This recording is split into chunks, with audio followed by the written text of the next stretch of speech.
안녕하십니까. 부동산 신문 읽어주는 공인중개사의 땅사고TV 임동상입니다. 최초의 분양가로 살 수 있는 누구나 집, 송영길표 누구나 집 논란인가고 나왔네요. 사업사익 낮아 민간 참여가 불확실하다.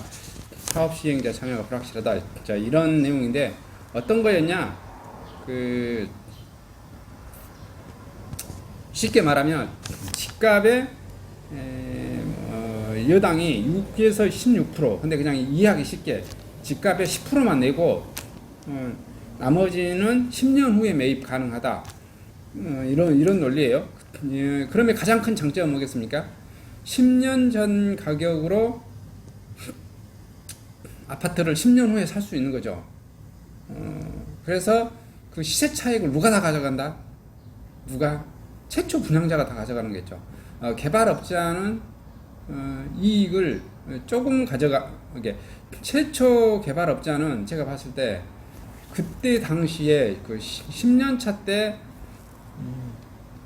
10년 전에 그때 물가 수준으로 10% 마진을 가져가는 거겠죠. 10% 마진은 보통 개발사가 10%, 시행사가 10%, 시공사가 10% 이 정도 마진을 가져갑니다. 평균 합쳐서 20%. 예를 들어서 내가 3억짜리 집을 사면 그 시행사가 3천만 원 가져가고 이익금에 시공사가 또 3천만 원 가져가고 이렇게 생각하시면 돼요. 이해하기 쉽게. 프로테지 비율은 건설회사나 시행사에 따라서 조금은 등락폭은 있습니다. 그러면 내가 계약자야, 분양자야. 가장 큰 문제는 뭐겠어요? 90%를 뭘로 할 거죠? 90%를 월세로 전환하는 방법이 있겠죠. 90%를. 이 월세 전환을 누가 부담해야 돼? 계약자가 부담해야지. 아니면 지자체에서 좀 보조해 줄까? 국가에서 좀 보조해 줄까? 누군가는 시공사는 시행사는 자기 마진을 확실히 챙기려고 할 거란 말이야. 근데 이거 챙기려고 하면은 어떻게 돼요?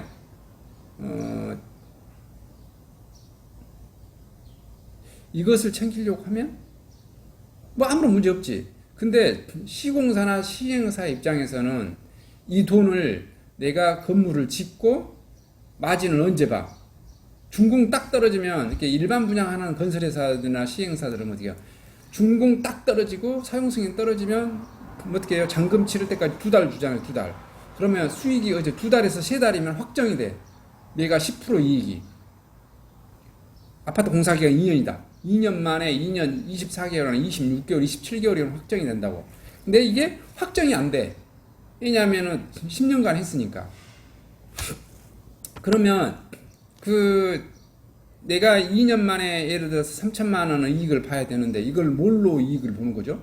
이 3천만 원 이익을 할부로 가져오는 거잖아. 시행사나 시공사 입장에서는 어떤 현상이 벌어지죠? 누구나 집에 참여하면 돈을 물론 당연히 벌겠지. 손해보는 건 아니야. 근데 상대적으로 일반 분양집 들어가면은 돈을 건물 준공 떨어지자마자 10% 보는데 얘는 어떻게 하는 거야? 10% 본 것을 10년에 나눠갖춰서 월세로 받는 거잖아. 그리고 여기 내가 임차인 입장에서는 매수자 입장에서는 뭐가 문제지? 내가 계약금을 10% 내고 90%를 월세로 내. 그 월세가 부담이 갈까 안 갈까? 아니 당연히 가겠지, 여러분. 여기에 이 사업 시행자의 참여자가 제가 봤을 때는 이 누구나 집에 참여자가 많지 않을 것 같아. 많지 않을 것 같아. 내가 봤을 때 임차인도 많지 않아. 그리고 사업 시행자나 시공사도 많지를 않아. 왜냐하면 내 이익금이 할부로 10년에 걸쳐서 오잖아. 그러면은 이걸 남겨먹기 위해서는 내가 뭘 해야 돼? 그렇지. 자재를 싼 걸 지불해야지. 주택이 허접해지겠지. 그러면 그 매수자들은 불만이지. 집이 허접하니까. 그러면서 월세는 높을 거 아니야. 물론 이제 지자체나 국가가 보조해 준다 하면은 좀 문제는 또 달라진 문제겠지만 결국은 돈 문제예요. 따라서 제가 봤을 때는 여기 신문에서는 사업성이 낮아서 민간 참여가 안 된다고 하는데 제가 보기에는 사업성이 낮아서 참여는 하는 게 아니고 사업성은 확보됐어요. 근데 상대적으로 이익이 적어. 예를 들어서 일반 분양을 하면은 뭐 어떻게 돼? 2년 만에 내가 10% 이익을 마진을 받는데 요렇게 하면은 어떻게 되죠?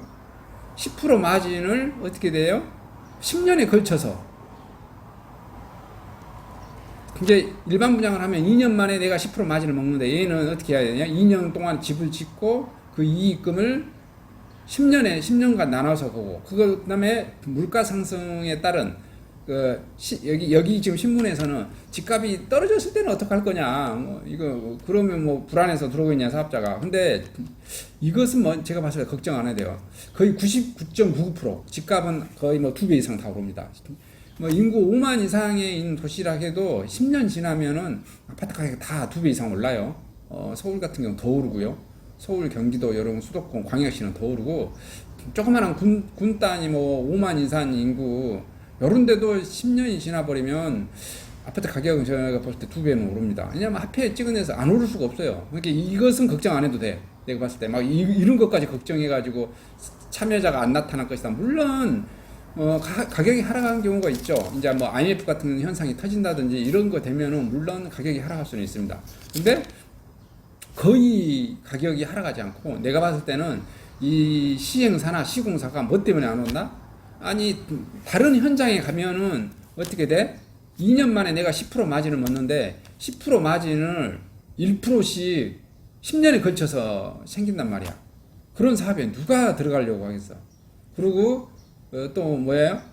그러면 시행사 입장에서는 엄청난 리스크라는 거예요. 예를 들어서 부영주택이라든지 이런 것은 봐보세요.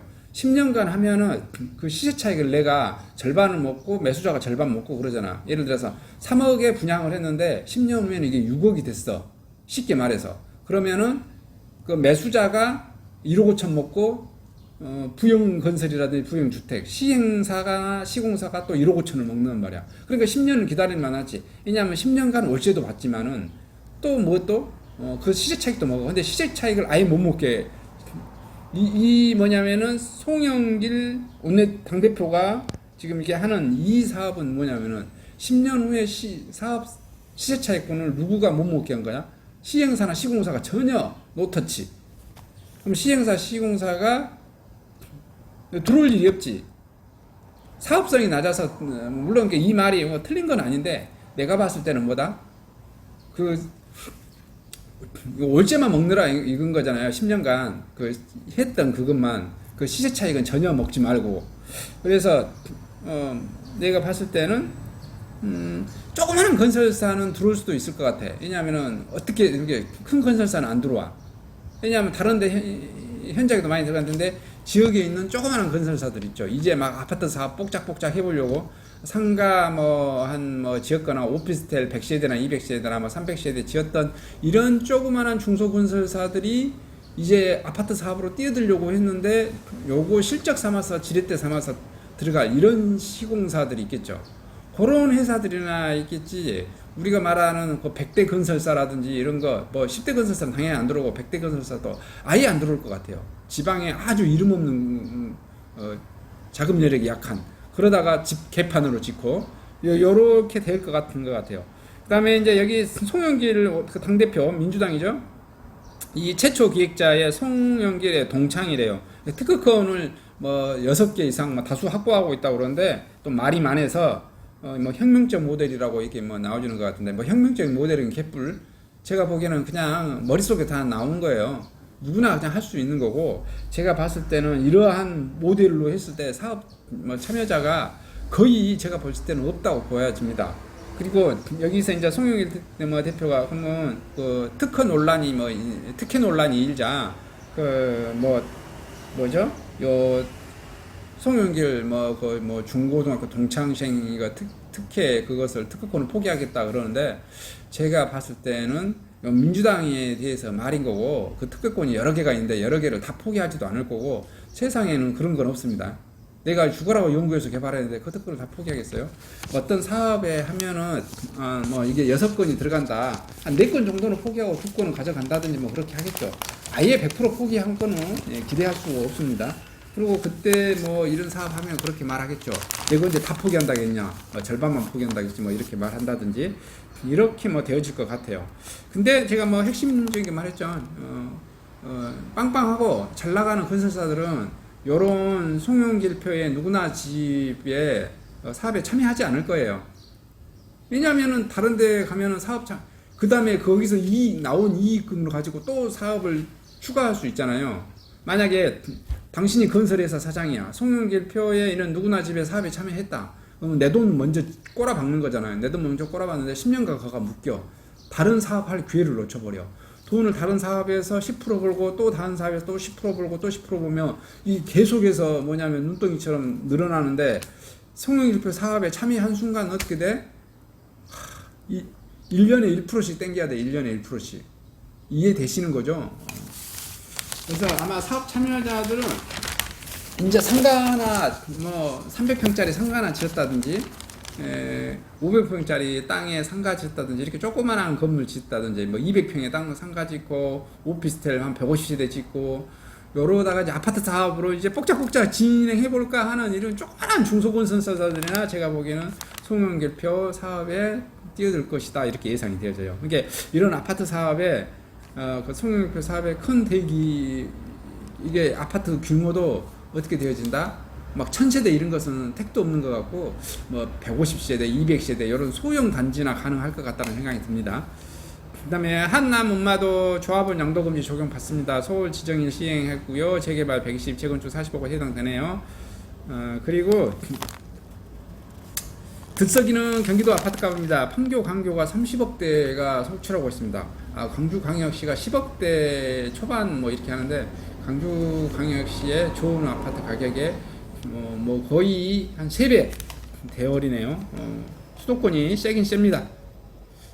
성남 분당구에 있는 판교 푸르지오 그랑블 전용 139제곱미터가 30억에서 신고가 35억 5천 찍었네요. 그 다음에 수원 영통구 광교 중흥 S클래스 전용 129제곱미터가 20억 1억인데 32억 5천 찍었고요. 분당 아이파크 전용이 244제곱미터가 25억 5천인데 30.5억 찍었고요. 과천 푸르지오 서밋 84제곱미터가 20억인데 20억 5천 찍었습니다. 의왕 인덕원 푸르지오 센트로가 34평인데 15억 찍었는데 16억 3천으로 다시 찍었네요. 뭐 장난 아닙니다. 30억대 아파트 경기도 30억대 아파트 그냥 가격이 치고 오릅니다. 여기 보이시죠? 성남 분당구 뭐 이런데 판교 과천에 이런 아파트가 20억 30억 하는데 서울에 있는 노원구라든지 뭐 이런데 아파트가 얼마 한다고요? 8억 9억 10억 해요. 여기에 3배 어디가 집값이 더 높은지는 아시겠죠? 예. 그래서 뭐가 중요하다? 인서울이 중요한 게 아니다. 뭐가 중요하다? 강남하고 얼마나 빨리 접근성이 있냐가 중요한 겁니다. 강남하고 접근성이 좋은 그 성남에 있는 분당이나 판교나 과천 같은 경우 집값이 30억대 찍고 도리어 성북구라든지 저쪽 이쪽으로 노원구 뭐 이렇게 올라가거나 이렇게 한 데는 어떻게 되죠? 구로구 쪽이라든지 물론 구로구에도 높은 집값인데 거기에는 10억짜리 집 많이 있습니다. 10억짜리 집 10억 이하도 많고요. 평수 좀 적으면 6억 7억도 많고요. 그래서 부동산을 바라보는 눈을 좀 이렇게 트여야 되신다 이렇게 뭐 말씀드리겠습니다. 이상 전국 부동산 소식을 마치도록 하겠습니다. 감사합니다.